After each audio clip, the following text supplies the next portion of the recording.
WhatsApp guys welcome back to new vlog कस्तो हुनुहुन्छ I hope कि सबैजना सन्चै हुनुहुन्छ आज चाहिँ धेरै चिसोमा एकदमै म चाहिँ एकदमै टाढो टोपी लगाइरहेको छु चाहिँ बाहिर चाहिँ हल्ला हुँदैछ आज चाहिँ यो भिडियो एकदमै इन्ट्रेस्टिङ हुनेवाला छ गाइज आज चाहिँ म बनाउनेवाला छु एकदमै मिठो पास्ता फर्स्ट टाइम आज कस्तो हुन्छ मेरो पास्ता बनाएको हजुरहरू पनि हेर्नु होला र कस्तो बन्छ त साथमा बनाउँछु हजुरहरूसँग म चाहिँ अब बनाउन जान्छु एकदमै लाग्छु प्रक्रियातिर देख्न सक्नुहुन्छ यस्तो वाला छ यस्तो छ पास्ता एकदमै अनि यसलाई चाहिँ फर्स्टमा चाहिँ यसलाई उमाल्छु म अनि उमालेपछि चाहिँ तेलमा हल्का नुन तेल के लाग्छ अनि त्यही हालेर यसलाई म पकाउँछु एकदम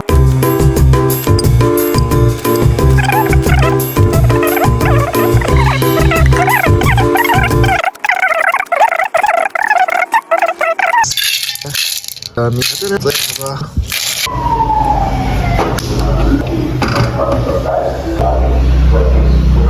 चाहिँ अब रेडी हुँदैछ टक्क लगाएर यो चाहिँ उम्लिसकेछ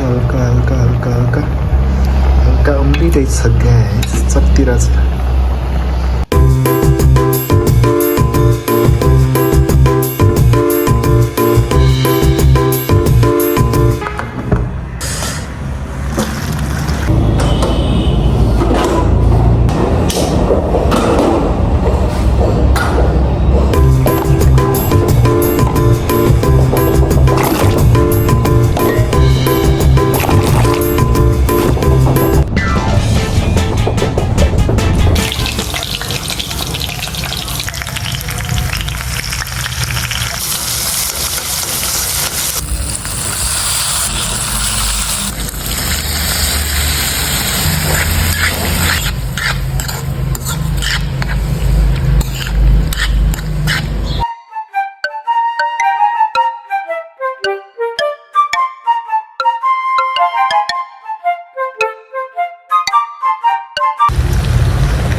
यस सर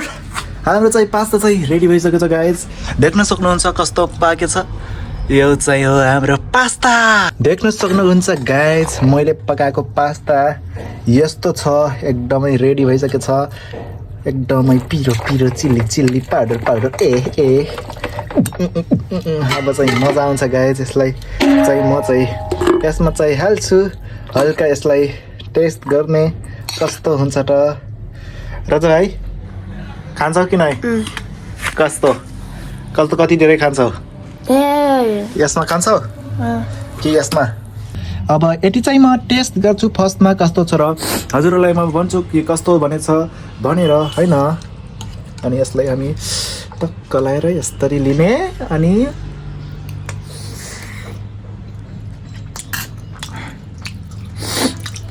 नाइस एकदमै मिठो बनेछ गाई देख्न सक्नुहुन्छ यता छ अहिले पनि टाढो छ यहाँ पनि यति धेरै म पकाएको छु आधा चाहिँ राजालाई दिन्छु होइन अनि आधा चाहिँ म खान्छु अहिले राजा चाहिँ खाना खाँदैछन् अनि खाना खान सकेर राजा चाहिँ खान्छन् एकदमै चिसो टाटो मौसममा यस्तो चिसो मिठो हजुरहरू पनि यसरी नै बनाएर खान सक्नुहुन्छ आफ्नो घरमा यस्तो चिसो मौसममा करेन्ट चटपट कति खाने आज मैले यो बनाइहालेँ हजुरहरू भिडियोमा लाइक गर्नु होला र च्यानललाई सब्सक्राइब गर्नु होला म यदि मुहातिर राखी खाऊ नै खाइ पो खाए कस्तो छ भनेको हाम्रो पास्ता भान्जी चाहिँ खाँदै छैन अहिले कस्तो छ मिठो छ क्यामेरामा भनिदिउँ मिठो छ कति मिठो